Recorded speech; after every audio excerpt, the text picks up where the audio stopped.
ফরিদপুর বীজ বিপণন অঞ্চলের পাট চাষী বীজ ডিলার ও ফরিদপুর অঞ্চলের কৃষি মন্ত্রণালয়ের বিভিন্ন সংস্থার কর্মকর্তাদের সমন্বয়ে পাট বীজ বিক্রয় ত্বরান্বিতকরণ বিষয়ক কর্মশালা অনুষ্ঠিত হয়েছে। বৃহস্পতিবার সকাল 11টায় সদর উপজেলা পরিষদ হলরুমে অনুষ্ঠিত উক্ত কর্মশালায় প্রধান অতিথি হিসেবে উপস্থিত ছিলেন বিএডিসিআর চেয়ারম্যান মোহাম্মদ রুহুল আমিন খান। ফরিদপুরের জেলা প্রশাসক মোহাম্মদ কামরুল হাসান মোল্লার সভাপতিত্বে কর্মশালায় বিশেষ অতিথি হিসেবে উপস্থিত ছিলেন সদস্য পরিচালকের যুগ্ম সচিব মোহাম্মদ মুজিবুর রহমান। কর্মশালায় কি নোট পেপার উপস্থাপন করেন মহাব্যবস্থাপক দেবদাস সাহা। আমরা মনে করি কি যে আমার 5 টাকা কম পেয়েছি, 10 টাকা কম পেয়েছি, আমাদের বীজ আর 524 যেটা ইন্ডিয়ান সেটা আমি কিনতে হবে, বীজটা খারাপ বা কম একটু কেনা যাবে না। আমাদের ওই জায়গায় উত্তরণ করতে হবে, দেশপ্রেমটাকে অনেক জাগ্রত করতে হবে। আমরা কেন অন্যখানে ডিপেন্ডেন্ট হবো? আমার দেশের জিনিস থাকতে আমি অন্যখানে যাবো কেন? আমরা কম্পিটিশন করতেছি, এখন ভালো করতেছি, আগের তুলনায় কিছু যায় না। এখন কিন্তু বিএডিসির যে বীজটা এটা অনেক কোয়ালিটি সম্পন্ন, অনেক ভালো, এবং আমরা ওই 524 এর সমান তালে চলতেছি। সুতরাং আপনাদেরকে উদ্যোগ নিতে হবে যে আমরা আমাদের দেশীয় জিনিসটা দেবো, এটা হলো একটা বিষয়। সেকেন্ড হচ্ছে আপনারা বলছেন আমদানি কমাতে হবে, আমদানি তো অটোমেটিক কমে যাবে। এবার আপনারা জানেন যে বিভিন্ন কারণে ইন্ডিয়ার সাথে আমাদের টানাপোড়েন চলছে।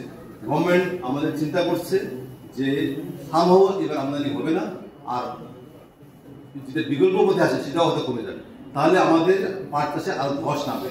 যার জন্য সরকার এবার কি করছে, আমাদের সাথে আলোচনা করছে, আলোচনা করার পর একটা সিদ্ধান্ত নিল যে আমরা এবার, আগে আমরা ধরেন 600-700 টন করতাম বীজ, তাই না? কোথাও সাহেব 1200 আমরা এর সামনে করতাম। এবার আমাদের বলি তোমরা ইন্ডিয়ানটা যদি না আসে বা না পাওয়া যায়, আবার আমরা না নেই, তাহলে সেক্ষেত্রে আমাদের আরো বেশি উৎপাদন করতে হবে। সেই জন্য আমরা টার্গেট 2000 টন আমরা উৎপাদন করবো, যেন আমাদের পাট চাষটা ত্বরান্বিত হয়।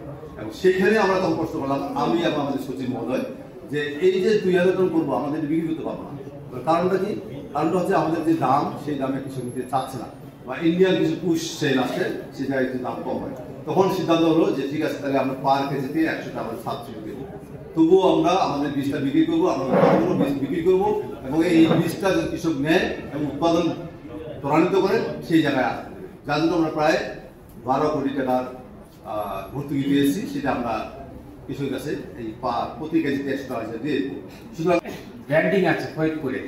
আপনারা হয়তো যারা বাইরে থেকে আসে তাদেরকে বলি, সোনালী আসে ভরপুর, ভালোবাসে ফরিদপুর, এটা আমাদের কিন্তু জেলা ব্র্যান্ডিং। তো আমি মনে করি যে এটা শুধু ফরিদপুরের ব্র্যান্ডিং না, আপনারা যদি মনে করেন এই অঞ্চলে যে পাট চাষ হয় সবারই, হয়তো ফরিদপুরের ব্র্যান্ডিং কিন্তু আমাদের এই অঞ্চলের একটা ব্র্যান্ডিং। তো সেই কারণে ফরিদপুরে যদি আমরা ধরি যে ফরিদপুর এবং এই অঞ্চলটা একটা এগ্রিকালচার বেস, এবং এই অঞ্চলে প্রধানত যে দুটি ফসলের উপর মানুষ বেশি ডিপেন্ডেন্ট, সেটি আমাদের বিশেষ করে ফরিদপুরের একটি হচ্ছে পাট আর একটি হচ্ছে পেঁয়াজ। এই পাট যদি আপনার হচ্ছে যে ভালো মানের এবং উচ্চ ফলনশীল পাট আপনারা চাষ করতে পারেন, সেখানে একটি বিষয় আছে যে ভালো বীজের ভালো ফসল। এখানে কিন্তু ভালো বীজের দরকার। আমরা এবছর বিশেষ করে আমরা যদি প্রিন্ট এবং ইলেকট্রনিক মিডিয়ার সংবাদগুলো দেখি, আমি দেখেছি এখানে আসার আগে খুবই পজিটিভ নিউজ।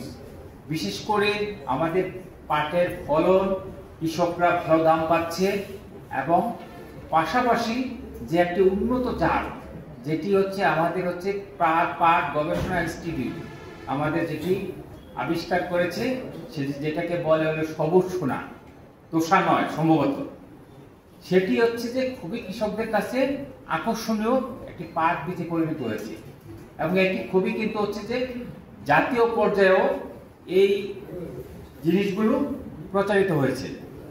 আপনারা জেনে খুশি হবেন যে এই ভালো মানের বীজ পাওয়ার জন্য আমি আমাদের জেলা যে ডিসিস কনফারেন্স, জেলা প্রশাসকদের যে সম্মেলন হয়, সেই সম্মেলনে কিছু প্রস্তাবনা থাকে। গত বছর আমি পেঁয়াজ নিয়ে প্রস্তাবনা দিয়েছিলাম, তার পরিপ্রেক্ষিতে আমরা কিন্তু সারা দেশে প্রণোদনা হিসাবে এই যে এয়ার ফ্লো মেশিন বা ব্লোয়ার মেশিন যেটাকে বলেন, এটা কিন্তু সারা বাংলাদেশে এই প্রণোদনার অংশ হিসাবে কৃষি ডিপার্টমেন্টের মাধ্যমে বিতরণ করা হয়েছে বা প্রকল্পের মধ্যে রয়েছে। এবার আমি প্রস্তাব দিয়েছি, যেটা হচ্ছে যে এখানে বিএডিসি চেয়ারম্যান স্যার আছেন, যে প্রণোদনা হিসেবে যেন তোষা নয়, এটাকে যেন আরো বেশি প্রচার করার জন্য কৃষকদেরকে আকৃষ্ট করার জন্য এবং তাদের আস্থা অর্জনের জন্য যেন একটা প্রণোদনা হিসাবে বিএডিসির মাধ্যমে দেওয়া হয়।